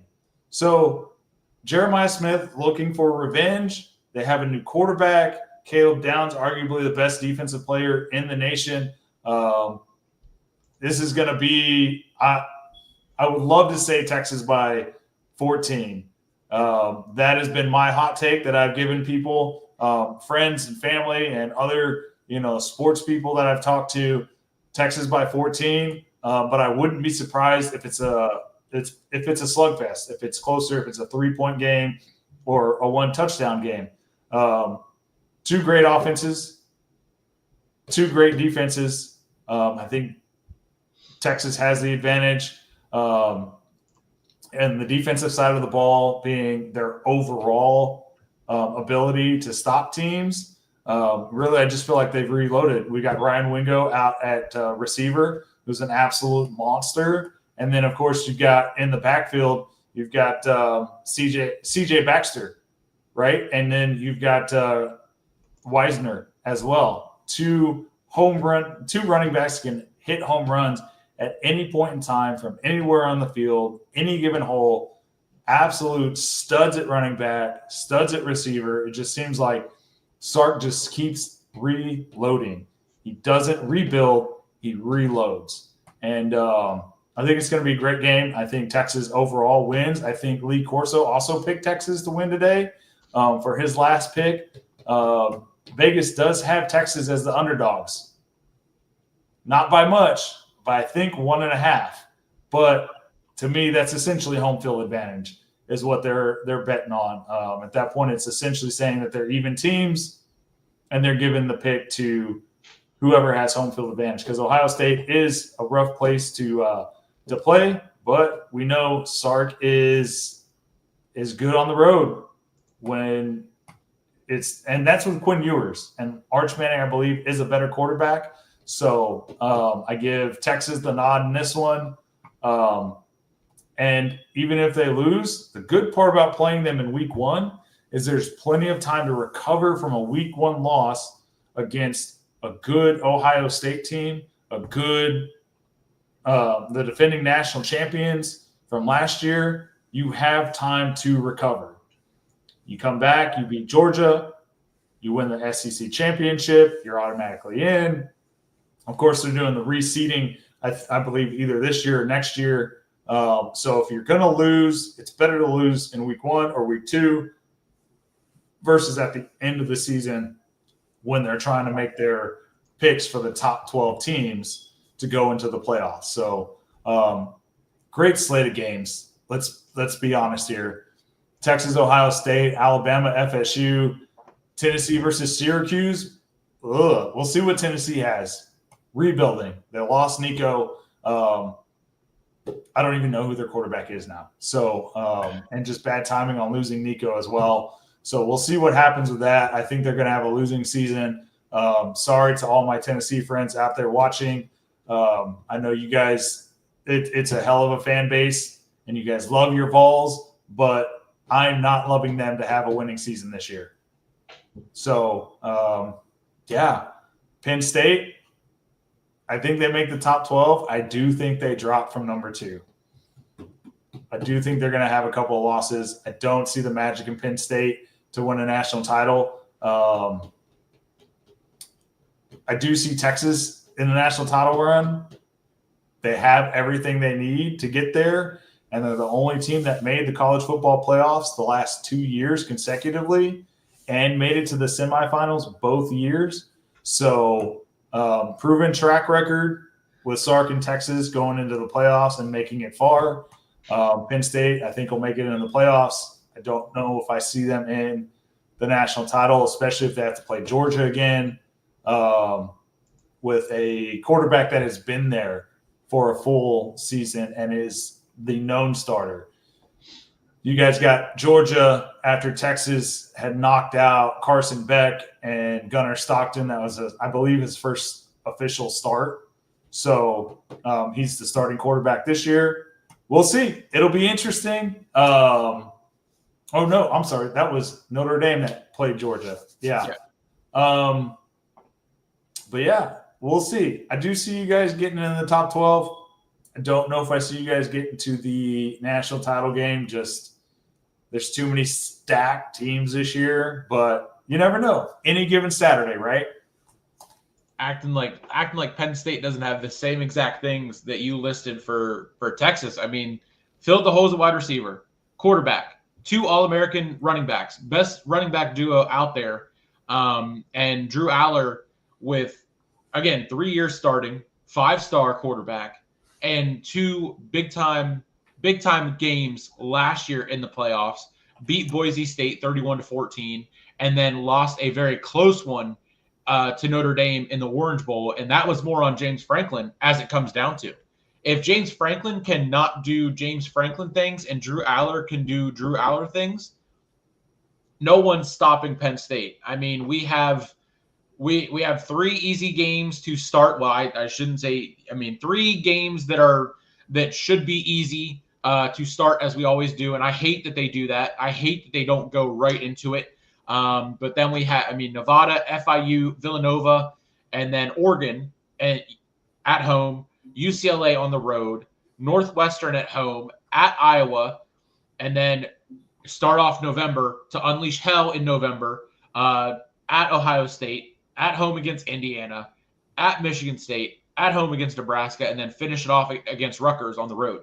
And we also have 1 or 2 of our bye weeks within 2 or 3 game stretch of before Oregon and then before Ohio State. So, I mean, it's going to shake out to, and yes, they probably will eventually, probably will lose one, a game that, I'm sitting here writing off as, looking at the schedule and saying, okay, should be easy wins. We know what happened a couple years ago against Indiana in Indiana when they lost in the last seconds, and they do take the games down to the wires, and I wish they wouldn't do that.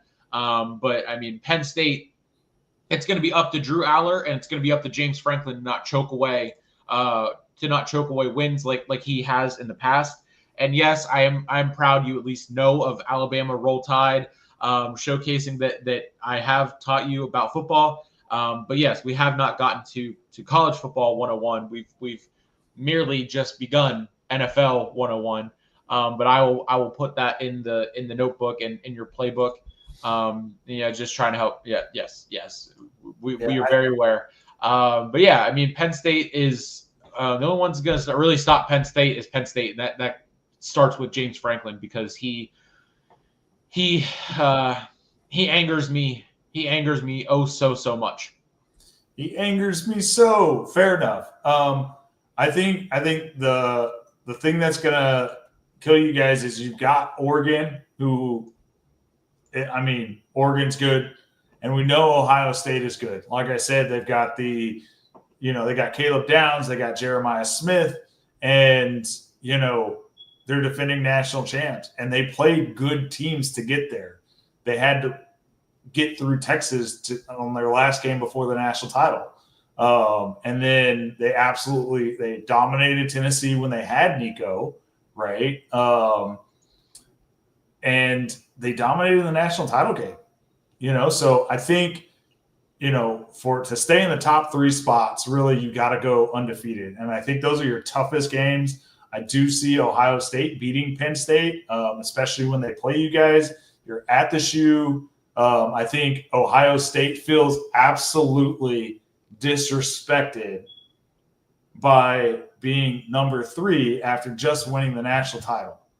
And they still have 2 of the best players in college football on their team. They've still got the head coach. The big thing is they have different coordinators, but I feel like they're very disrespected, and they're aiming that anger out on you guys. And especially if Texas wins, let's add another chip to their shoulder, and you guys are going to Ohio State. It's gonna be tough, absolutely rough. And we know Oregon's good. Oregon could beat anybody in their schedule. And Ohio State, like I said, they're going to be angry. They were angry with Tennessee because they said they were going to take over the shoe, and look what they did to Tennessee. Absolutely mollywopped them. Made people question why they were even in the college football playoffs. So nothing against Penn State, but Ohio State, Oregon, great teams. If you lose to both of them, that gives you 2 losses. I see you still making the top 12. But if there's undefeated teams or there's 1-loss teams that have better wins or not as bad losses, I could see them moving up to the 1, 2, or 3 spot. If Texas loses this week, I see them dropping. I see Ohio State jumping up to number 1. So, if you guys can get through those 2 games, those are the ones I worry about. I can see you guys up there, but at this point in time, those games for me are up in the air. They're 50-50, could go either way. So, I mean, to be fair, naming Oregon and Ohio State as, the 2 games you're worrying about Penn State and, potentially losing both of those are the same teams that we lost to last year. So we lost to Oregon in the Big Ten Championship, a 1-score game, and we lost to Ohio State, a 1-score game. Almost 1 year exactly to the day when we play them again. Last year was in Happy Valley, and again, those came down to James Franklin. Drew Aller played his absolute ass off in both games, and it comes down to James Franklin and coaching. And now that we have an offensive and defensive coordinator that are competent, and hopefully, Drew Aller can go out there and do Drew Aller things, and James Franklin cannot be a crazy bozo and a cuckoo head, as I have our young ears just mere 20 feet away from me. Mollywop is my favorite word. Yeah, I mean, it's going to come down to James Franklin not blowing these things, and hopefully getting. I mean, Penn State is going to be just as angry about the 2 losses last year against Oregon and against Ohio State. I mean, Oregon at home late in September. That's a 7:30 kickoff. Ohio State is November 1. Last year they played on November 2 in Penn State. This year it is in Columbus. That time is to be determined. And I think if that, because that was the whiteout, that was a noon whiteout. So that's crazy that they didn't give us a 7:30 kick for the whiteout against Ohio State with what was on the line for that one. And then, of course, getting into the Big Ten championship and then losing to Oregon, both 1-score games. And when it boils down to that just blatantly is on coaching. So if James Franklin can not do James Franklin things and Drew Aller can do Drew Aller things, the sky is the ceiling for Penn State. And I'm finally excited for the season. We rolled SMU in the first round. We beat Boise State 31-14 in the second round at the Fiesta Bowl, and then of course lost to Notre Dame in a very, very close one. So I'm okay with being a 4 or 5 or 5 or 6, whatever they ended up being last year, after the 2 losses, of course, to Oregon and Ohio State. But I think one of them ends up being different this year, and for James Franklin's sake, it better be the Ohio State going into Columbus and finally getting a win over Ohio State, because Ohio State and Michigan is James Franklin's kryptonite, just like Michigan is Ryan Day's kryptonite. So the Big Ten has always been about that, teams rolling in, except whenever they play this team, and that's what makes it so much fun when Penn State, Ohio State, and Michigan being at the top 3 of the Big Ten. Now you bring in Oregon, and you get rid of the divisions and the whole college football realignment concept and everything like that. But I'm just excited for the season. Yeah, it's going to be great. Huge slate on our plate this week. With college football games, I'm extremely excited. And yes, mollywop is also one of my favorite words too. So you will hear me say that hopefully for like 12 weeks in a row. When we're talking about the Texas games. So, Texas mollywopping people. But, it's the same thing with us. If we lose to Ohio State, granted it is in week 1, but it still hurts, right? And then we've also got Georgia that we have to play. I believe we play Georgia this year, actually. So, but it's, it's college football. Any given Saturday, right? Anybody can beat anybody. And it also depends on who loses and who wins, where we end up. So, but really, ultimately, Sark said it best. All that matters is that you're in the top 12. If you're in the top 12, you have a shot. And then you've just got to put together a few great games against great teams, and you can make a national title run. So it's not even necessarily being about perfect. If you want those top spots, you need to be perfect. It's going to go to an undefeated team or 1-loss team. 2 losses is risky, depending on where everyone else is at and how many 1-loss teams or undefeated teams there are. Because I'll tell you this: the SEC is ready to come back and take a championship back. It's been almost 1,000 days since the SEC has won a national championship, and the SEC is hungry. So be ready for everyone in that conference to be trying to beat everybody. So either way, national holiday is what this should be. It's going to be a great season. We're about to kick off here shortly. So speaking of Penn State, another Penn State alum just made some big news with his former team, the Dallas Cowboys, right? Micah Parsons traded to Green Bay. Thoughts on that? much like any Eagles fan, any Commanders fan, and any Giants fan, I hope Jerry Jones lives to be 175 and stays as GM and owner of the Cowboys, because my guy Micah, I don't know why I said Minka. I watched Micah in high school. I watched him return a touchdown on kickoff and run as running back, and then absolutely kill my high school on defense as well. So I've been a Micah fan since high school, and then watching him play at Penn State was just awesome. He got paid, and because they did reach terms on 4 years and 188 million. I think it was 130 fully guaranteed at signing, or 120 or something like that. So he finally got paid, and he finally got out of Dallas and away from Jerry Jones and his senile head. Yeah, I mean, it writes a very cool story of Steelers Packers for Super Bowl, and Aaron Rodgers getting revenge, or Micah ends up leaving the Cowboys and winning a ring. I mean, it works out for me. And I'm just kidding. That's only for the storyline. That's purely it's just Saturday the storyline. Talk away, my friend. I know my friend Garrett from back home. He will love to hear that. I haven't seen his reaction to it, but I know Ty Schmidt of the Pat McAfee Show was thrilled and to the moon. But yeah, Micah got paid. Believe he announced that he's going to wear number 1, which is kind of crazy, since he's been 11, going back to the Penn State days. So it's going to be pretty cool to see him in the NFC North and go after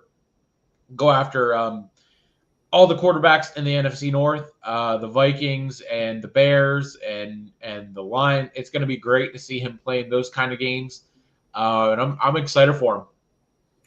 All right. So, as you know, and for anybody that doesn't know out in Saturday SmackTalk land, I am a born and raised Texan. I have grown up watching the Cowboys. I did watch Super Bowl 30, so that's why there's some gray in my beard, in case you guys were wondering. I did watch that growing up as it happened. I am not actually upset about the Micah Parsons trade, as most fans are. I'm not upset. I did a little bit of a deeper dive. I looked into it. Why did he trade Micah? That's what we do here, right? On Saturday SmackTalk, talking sports, we make sure we figure out all the angles and we analyze everything. Here's what a Micah Parsons trade does for Dallas. 1, gets us 2 first-round picks in 2026 and 2027. Easy given, right? So now we have 4 first-round picks in the next 2 years. Great odds at getting another generational player or a couple of generational players. We also get Kenny Clark. What did everybody say was Dallas's problem last year and the year before? We could not stop the run, okay?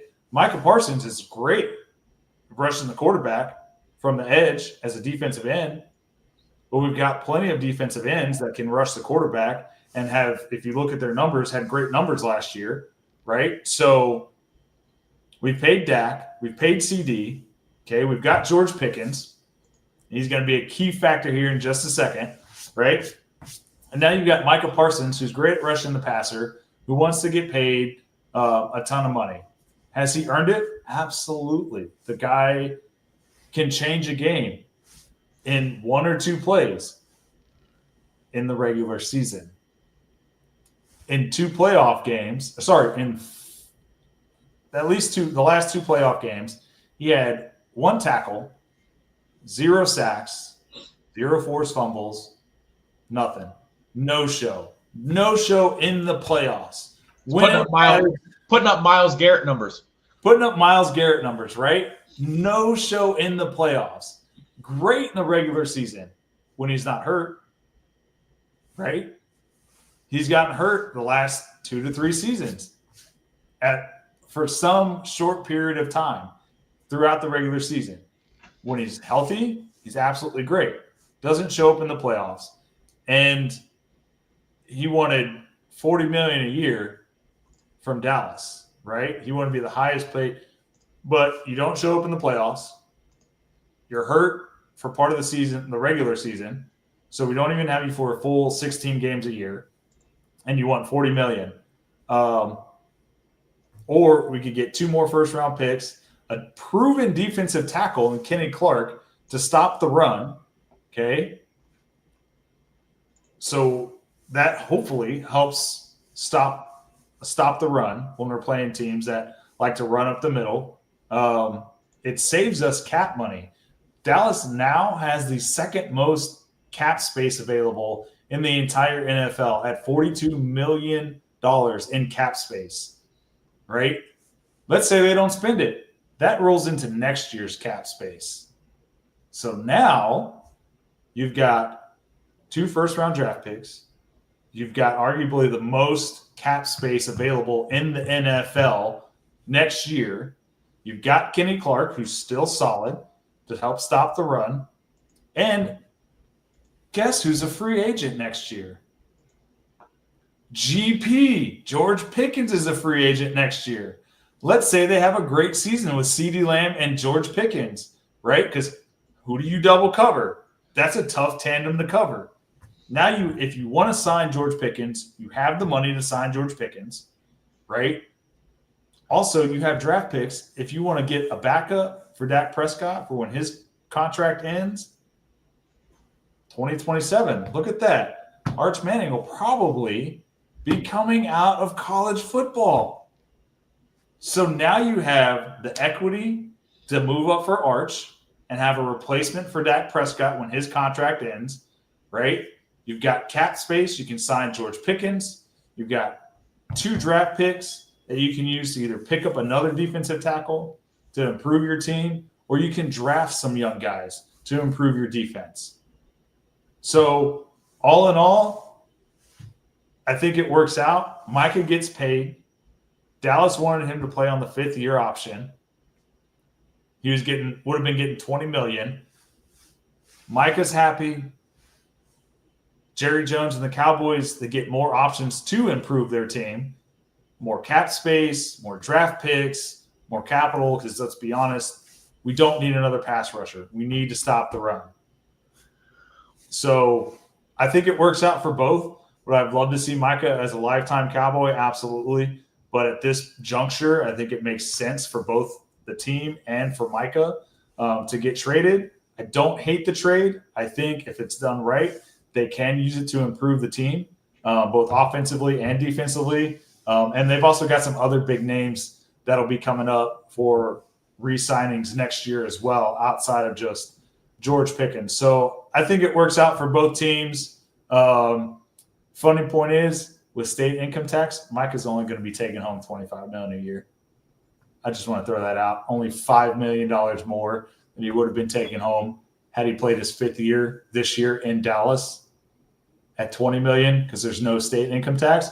But, you know, he's got an agent. I'm sure his agent told him that, right?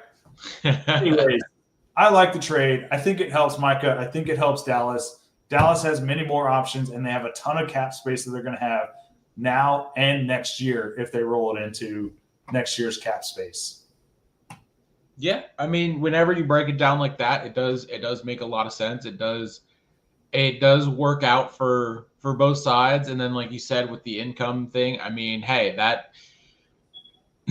apparently Jerry was trying to go around his agent, and that's what, ruffled the feathers there. And then he was going back for a deal, and they said, no, play on your 5th-year option or leave. And it chose to go different ways. So I'm excited for Micah. And whenever you lay it out like that, it seems like it could work out. Seems like it could work out for the Cowboys and end up being good. But it could also go the other way. Like, it's just like the Steelers. Like, we could actually win the games that we're supposed to win, and we could roll right into a division championship finally, and we could go into the second round of the playoffs for the first time since 2017. Or we could have Mike Tomlin do Mike Tomlin things and lose games that we're not supposed to lose, or lose games we're supposed to win, and then get bounced in the first round of the playoffs. So it could, any given Sunday could change any given thing for any given team. And George Pickens, have fun with him, because whenever it does come to renegotiating and paying him, and the history with Jerry Jones and what we saw with CeeDee Lamb, I don't think George Pickens is going to not crash out before he gets paid or until he gets paid. It's the crash out from George Pickens is just boiling over, waiting to happen. And the Steelers have a history of dumping wide receivers right before, or drama queens in general, right before they crash out. So have fun with him. That's your headache now. And I'm cool with Calvin Austin III. I'm cool with DK Metcalf. I'm cool with Pat Freiermuth. I'm cool with where the Steelers are at right now. I just wish Will Howard wouldn't have broken his pinky and is on the injured reserve list, with no real timetable of Mike Tomlin has told us that he's going to be healthy soon. What does that mean? Let him go out there and play. We take 2 steps forward and then 1 step back. Will Howard, I saw he was there in Columbus today. I'm excited for him after this year, with learning from Aaron Rodgers, and then going into next year. It's more than likely going to be between him and Mason Rudolph. So hopefully it just makes both of them better. But the NFL, college football, everything about it, I know we're probably underway there in Columbus. We've gone 2 hours. This is our longest show yet. Great retention. Thank you to Martina for hanging with us, and the Tired Sports Network for putting us on this time slot for Saturdays. We went a little early special start time to roll into college football. So anything else before we send this one off and then come back next week? I will be solo, or until I can find someone to join me, since you will be away. So anything else before we roll into the best holiday out there and the best time of the year? No.